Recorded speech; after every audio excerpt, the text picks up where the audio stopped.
The man's skin wasn't marked by knives or accidents. It was a living record, a grotesque ledger etched by something that didn't use tools. He woke in his locked apartment to find these new lines, still weeping a thin, clear fluid that smelled of ozone and wet earth. The air in the room had grown thick and cold, clinging to his skin like a second, damp shroud. Then, from the absolute stillness, a sound. A slow, wet, tearing scrape, like flesh being parted from bone. But it came from inside the walls.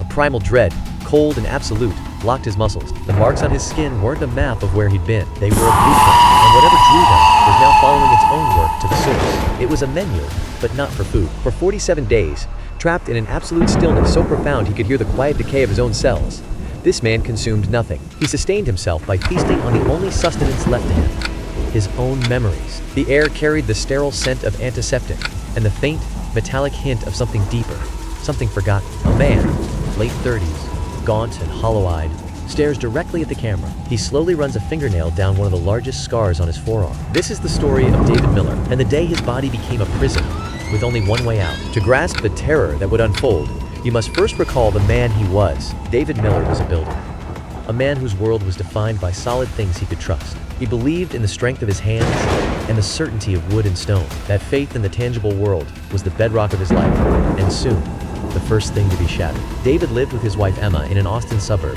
his world built on the simple truth that hard work earns your keep. But our bodies keep a meticulous ledger. A debt was silently accruing in the marrow of his bones, in the fraying fibers of every muscle he'd ever taxed. And the time for its collection was drawing near. A minor collision, a routine checkup, then a doctor's grim face. The scan, ordered after the fender bender, unveiled a silent stowaway, a rare, aggressive abdominal tumor. The surgery that followed was a monumental 10-hour marathon, a procedure of staggering scale, where every minute carried the weight of a life in the balance. They sliced him open from sternum to pelvis, excising the growth and resectioning his intestines. The surgery was a success. He went home to recover. In the hospital bed, David, frail but smiling, clutched Emma's hand as flowers wilted on the bedside table. The scars, angry, thick, keloid, were the price of his life, a price he was happy to pay. But then, 3 weeks later, the unthinkable. A quiet home office, the air thick with the scent of old paper and ozone. The only sound was the faint, irregular drip of a leaky faucet from another room. A sticky,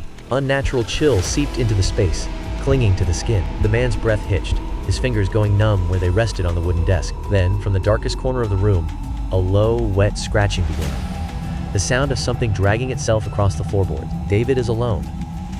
Emma has gone to her sister's for the night. He stands from his desk, and his world tilts. A deep, internal snap echoes through him, like a cable shearing under immense strain. He crumples to the floor, a sharp, metallic tang flooding his mouth as he clutches his stomach. The air grows thick and cold, carrying the faint, unsettling scent of ozone and old dust. His vision blurred as the camera tilted upward from the floor. Inside him, an internal suture gave way, a catastrophic failure. His repaired intestines twisted and then ruptured, a wet, internal tear. Sepsis ignited, a silent, creeping fire that consumed him from within. When Emma discovered him 18 hours later, he lay in a deep, unnatural coma. This wasn't a hospital.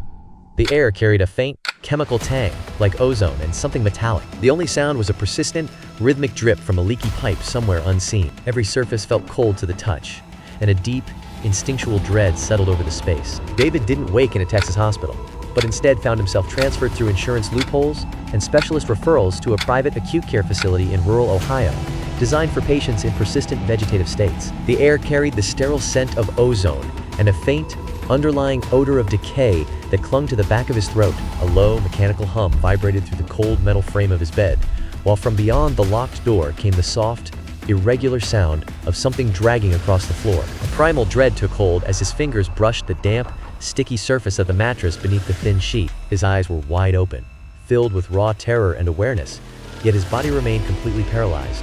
Locked-in syndrome. The air around him felt thick and cold, carrying the faint metallic scent of ozone and decay. A deep, primal dread took hold as he lay there, utterly helpless, every sense screaming in silent alarm. Only the faint, rhythmic drip of water echoed in the stillness, a haunting reminder of time passing while he remained trapped. The sepsis and swelling had ravaged his brainstem, severing all motor control. His consciousness became a screaming lighthouse, trapped within a silent, abandoned shore of flesh. Every sensation remained intact.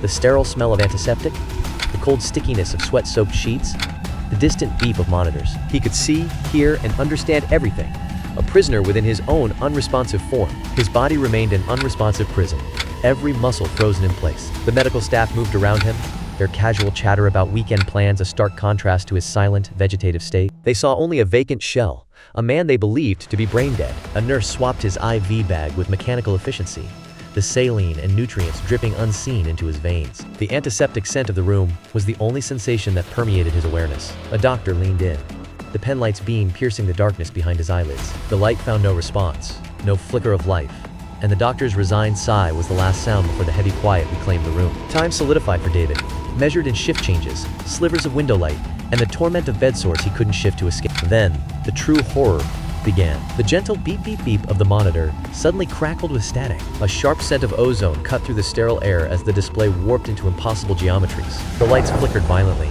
plunging the ward into intermittent darkness. A freak summer storm unleashed a direct lightning strike on the transformer outside. The backup generator for the facility's west wing, David's wing, failed with a final, choked sputter. For 47 minutes, the life-sustaining machines keeping his fellow patients alive fell into an unnatural silence. As power flooded back into the facility, the staff scrambled through the chaos. But in the frantic confusion, a critical oversight was made. David's life support had not been reconnected, and the forgotten dead end of the corridor in his room remained plunged in a profound, undisturbed quiet. David Miller's digital chart, erased in the system crash, was never updated. To the overwhelmed bureaucracy, he had already ceased to exist. He was simply overlooked, a ghost in the machine. The room remained still, the air thick with the sterile scent of antiseptic and dust. The IV pump's display was dark, its tube coiled on the sterile floor like a discarded serpent. David's fast began with a thirst that scraped his throat raw, a desert born within him. By the third day, the hunger awoke, a gnawing, primal beast stirring deep in his gut. The air grew thick with the scent of antiseptic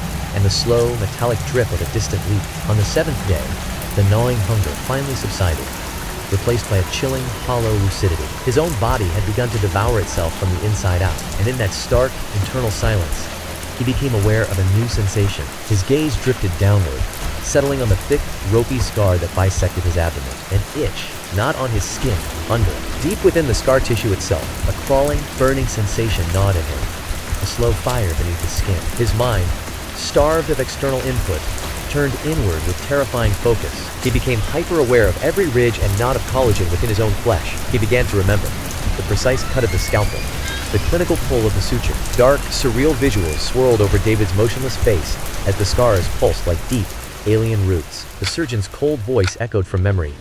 "We must remove the diseased tissue."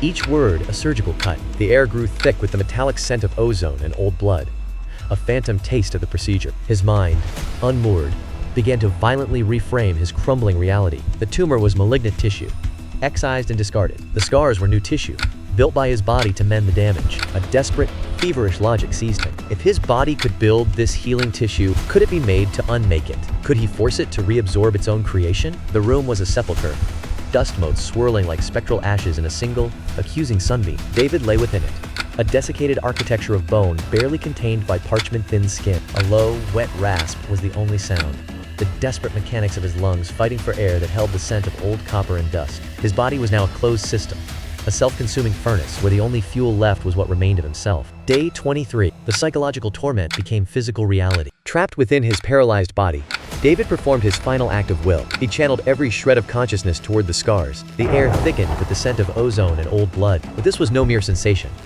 It was absolute command. His mind's eye saw the dense, knotted scar tissue unraveling, its fibers dissolving into a nutrient slurry. He felt those liberated proteins, that raw biological fuel, coursing through desiccated veins. This was the final, desperate transfusion for a starving heart and a mind flickering towards darkness. He became a man tearing at his cell walls, clawing bricks he mistook for sustenance. From David's fractured perspective, the world bled to gray at its edges. Hallucinations crept in, the air thick with the scent of rust and damp earth. He watched, paralyzed, as the scars on his own flesh parted like whispering lips. From deep within his abdomen, a distorted echo of his own voice whispered, "A little more.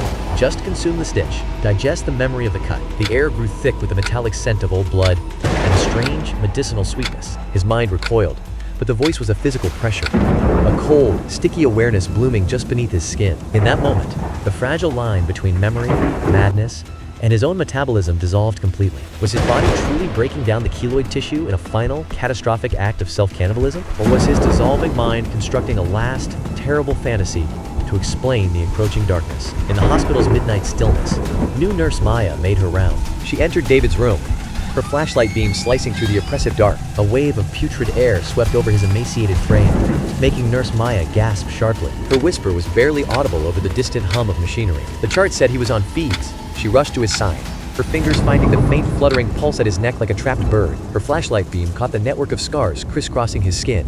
Old, raised, and impossibly deliberate. His scars burned with a livid, angry light, glowing against his paper-white skin like embers in a ghostly forge. Yet in the stark beam of the flashlight, they seemed diminished. The angry welts looked partially swirled, as if something inside him had been digesting them away. A thick, metallic scent of old iron and damp earth filled the air, making his breath catch in his throat. In that frozen moment, under the unforgiving light, the impossible truth hung in the still air.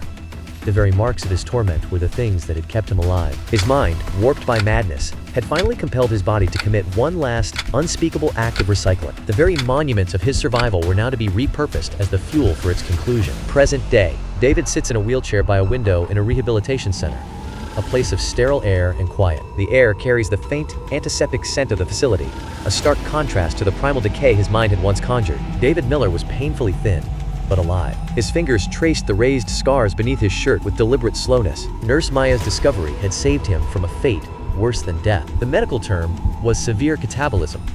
His own body had consumed its muscle and fat. The scar tissue, dense and rich with vessels, would have been among his final reserves. Yet the doctors remained baffled by his singular, obsessive fixation on it, a phenomenon they term a hunger delusion. David, they say I was consuming myself, but that's not right. I was finishing the surgery. The first one cut out the sickness. The second one, the long one, that was me. He stripped away everything not essential, until only the wound remained, and the grim will to make it sustain him. The air grew thick, with the metallic scent of iron and the sickly sweet odor of decay. So what truly fueled David Miller through those 47 days? Was it the last, desperate biochemical reserves of his own flesh? Or was it something more horrific? The sheer, monstrous will of a consciousness that studied the blueprint of its own annihilation and perceived a pathway back. The air thickened with the scent of ozone and stale decay, as if reality itself was fraying at the edges. Then, a faint, metallic scrape, like a fingernail being drawn slowly across dry skin. What would you be willing to consume? To survive?